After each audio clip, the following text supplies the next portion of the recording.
Mensaje del Santo Padre León XIV para la 34 Jornada Mundial del Enfermo. La compasión del samaritano. Amar llevando el dolor del otro. Queridos hermanos y hermanas, la 34 Jornada Mundial del Enfermo se celebrará solemnemente en Chiclayo, Perú, el 11 de febrero del 2026.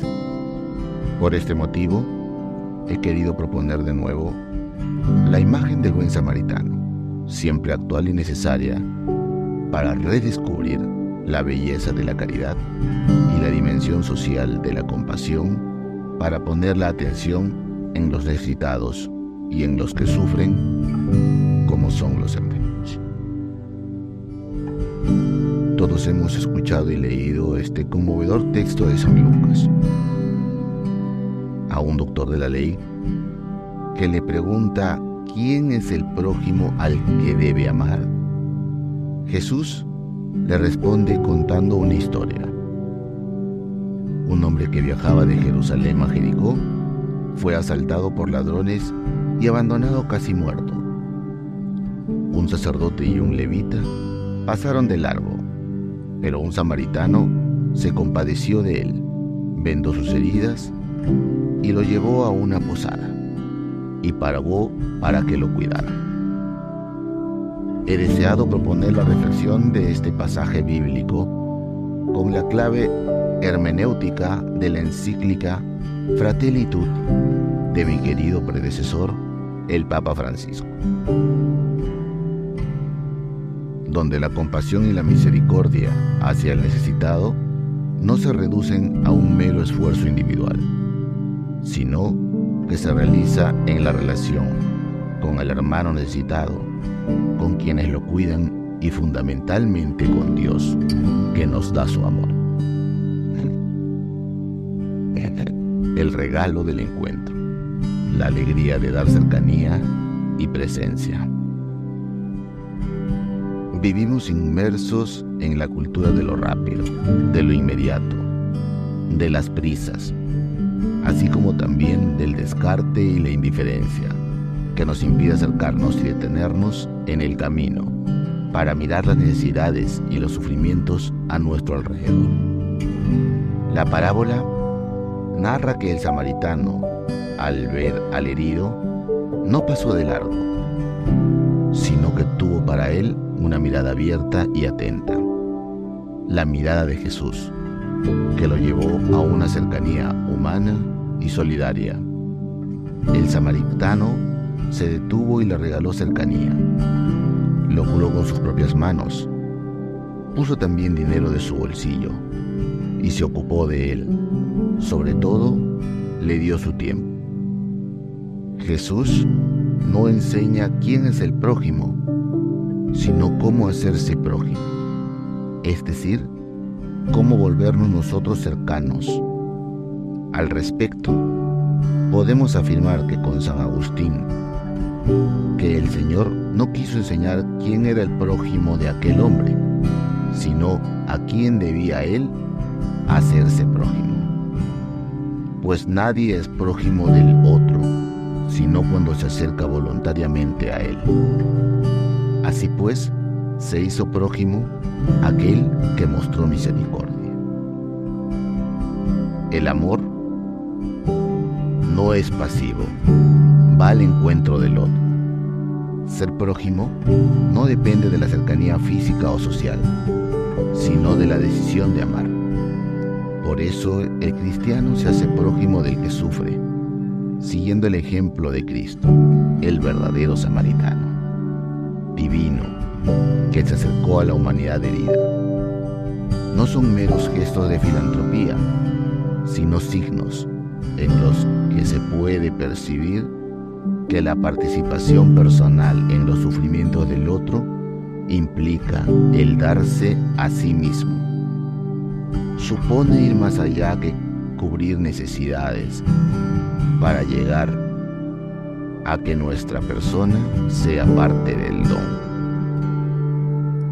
Esta caridad se alimenta necesariamente del encuentro con Cristo, que por amor se entregó por nosotros. San Francisco lo explicaba muy bien cuando, hablando de su encuentro con los leprosos, decía: el Señor me llevó hasta ellos, porque a través de ellos había descubierto la dulce alegría de amar.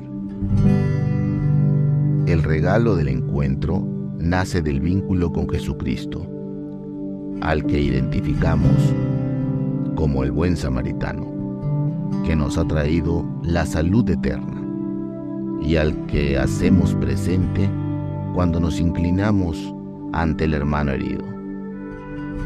San Ambrosio decía: puesto que nadie es tan verdaderamente nuestro prójimo como el que ha curado nuestras heridas, amémoslo viendo en él a nuestro Señor y querámosle como a nuestro prójimo, pues nada hay tan próximo a los miembros como la cabeza. Y amemos también al que es imitador de Cristo y a todo aquel que se asocia al sufrimiento del necesitado, por la unidad del cuerpo. Ser uno en Él, uno en la cercanía, en la presencia, en el amor recibido y compartido, y gozar así como San Francisco, de la dulzura de haberlo encontrado. La misión compartida en el cuidado de los enfermos. Prosigue San Lucas diciendo que el samaritano se conmovió. Tener compasión implica una emoción profunda que mueve a la acción. Es un sentimiento que brota del interior y lleva al compromiso con el sufrimiento ajeno. En esta parábola, la compasión es el rasgo distintivo del amor activo. No es teórica ni sentimental. Se traduce en gestos concretos. El samaritano se acerca, cura, se hace cargo y cuida. Pero atención, no lo hace solo individualmente.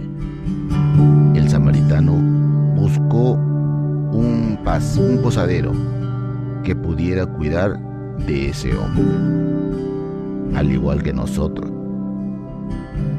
Estamos llamados a invitar y a reunirnos en un nosotros que sea más fuerte que la suma de pequeñas individualidades. Yo mismo he constatado en mi experiencia como misionero y obispo en Perú cómo muchas personas comparten la misericordia y la compasión al estilo del samaritano y el posadero.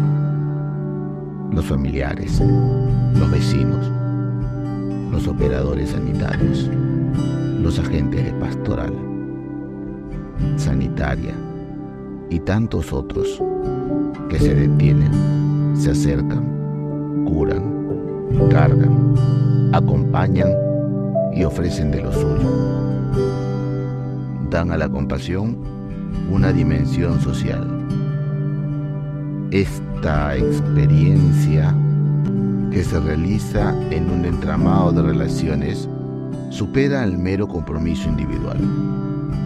De este modo, en la exhortación apostólica Dilexite, no solo me he referido al cuidado de los enfermos como una parte importante de la misión de la Iglesia, sino como una auténtica acción eclesial. En ella citaba a San Cipriano para ver cómo en esa dimensión podemos verificar la salud de nuestra sociedad. Esta epidemia, que parece tan horrible y funesta, pone a prueba la justicia de cada uno y examina el espíritu de los hombres, verificando si los sanos sirven a los enfermos, si los parientes se aman sinceramente, si los señores tienen piedad de los siervos enfermos, si los médicos no abandonan a los enfermos que imploran.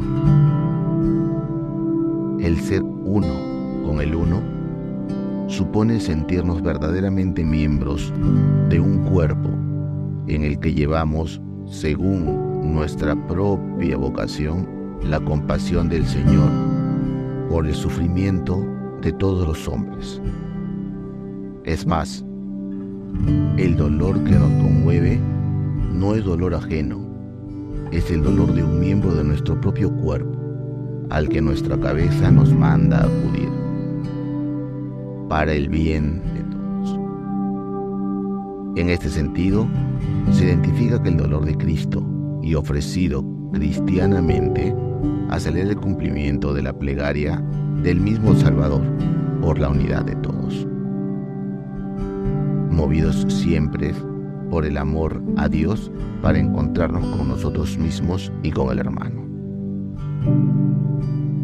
En el doble mandamiento, amarás al Señor tu Dios con todo tu corazón, con toda tu alma, con todas tus fuerzas y con toda tu mente, y a tu prójimo como a ti mismo. Podemos reconocer el primado del amor a Dios y a su consecuencia directa con la forma de amar y relacionarse del hombre en todas sus dimensiones. El amor al prójimo representa la prueba tangible de la autenticidad del amor a Dios, como asevera el apóstol Juan. Nadie ha visto nunca a Dios. Si nos amamos los unos a los otros, Dios permanece en nosotros y el amor de Dios ha llegado a su plenitud en nosotros. Dios es amor, y el que permanece en el amor de Dios, y Dios permanece en él. Aunque el objeto de ese amor sea distinto, Dios, el prójimo y uno mismo, y en ese sentido los podemos entender como amores distintos. Estos son siempre inseparables. El primado del amor divino conlleva que la acción del hombre sea realizada sin interés personal ni recompensa, sino como manifestación de un amor que trasciende las normas rituales y se traduce en un culto auténtico. Servir al prójimo es amar a Dios en la práctica. Esta dimensión también nos permite contrastar lo que significa amarse a sí mismo. Supone alejar de nosotros el interés de cimentado nuestra autoestima y el sentido de nuestra propia dignidad en estereotipos de éxito, carrera, posición o linaje, y recuperar nuestra propia posición ante Dios y ante el hermano. Decía Benedicto XVI que la criatura humana, en cuanto de naturaleza espiritual, se realiza en las relaciones interpersonales. Cuanto más las vive de manera auténtica, tanto más madura también es la propia identidad personal. El hombre se valoriza no aislándose, sino poniéndose en acción con nosotros y con Dios. Queridos hermanos y hermanas, el verdadero remedio para las heridas de la humanidad es un estilo de vida basado en el amor fraterno, que tiene su raíz en el amor de Dios. Deseo vivamente que no falte nunca en nuestro estilo de vida cristiana esta dimensión fraterna, samaritana, incluyente, valiente, comprometida y solidaria, que tiene su raíz más íntima en nuestra unión con Dios, en la fe en Jesucristo. encendidos por este amor divino, podremos realmente entregarnos en favor de todos los que sufren, especialmente por nuestros hermanos enfermos, ancianos y afligidos. Elevemos nuestra oración a la bienaventurada Virgen María, salud de los enfermos. Pidamos su ayuda por todos los que sufren, los necesitados de compasión, escucha y consuelo, y supliquemos su intercesión con esta antigua oración que se rezaba en familia por quienes viven en la enfermedad y en el dolor. Dulce Madre, no te alejes, tu vista de mí no apartes. Ven conmigo a todas partes y nunca solo me dejes. Ya que me proteges tanto como verdadera Madre, haz que me bendiga el Padre, el Hijo y el Espíritu Santo. Imparto de corazón mi bendición apostólica a todos los enfermos, a sus familias y a quienes las cuidan, a los trabajadores del ámbito sanitario, a los agentes de pastoral de la salud y muy especialmente a quienes participan en esta Jornada Mundial del Enfermo. León XIV.